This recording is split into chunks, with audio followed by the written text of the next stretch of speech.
Alors souvent, l'extrême droite agit avec la volonté de tuer. En juin 2021, une vidéo d'un militant d'extrême droite circulait sur YouTube où l'on voyait une incitation au meurtre avec un mannequin portant les signes de la France Insoumise et du Parti communiste, poignardé et criblé de balles. Parfois, l'extrême droite tue. En mars 2022, Federico Martin Aramburu, rugbyman professionnel argentin, a été assassiné par balle à Paris par des membres du groupe Union Défense à la suite d'une prise de position contre des comportements racistes.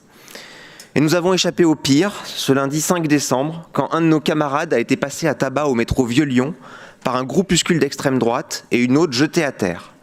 Notre camarade s'en sort avec de lourdes séquelles, un traumatisme crânien, de nombreuses contusions, arcades sourcilières éclatées, fractures de la pommette et dents cassées.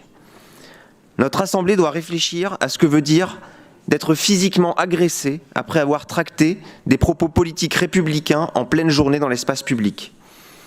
Guidée par aucun autre principe que la haine, cette attaque est le reflet d'un mouvement très inquiétant dans notre société, une montée sans précédent des idées d'extrême droite dans les institutions françaises et une banalisation de leurs propos dans le débat public qui décomplexe les attaques.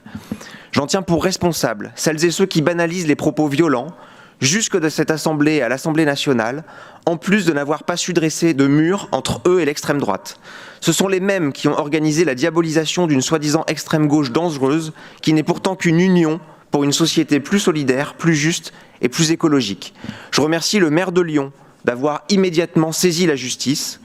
Le ministère de l'Intérieur déploiera-t-il autant d'énergie à retrouver les agresseurs et à empêcher un futur drame?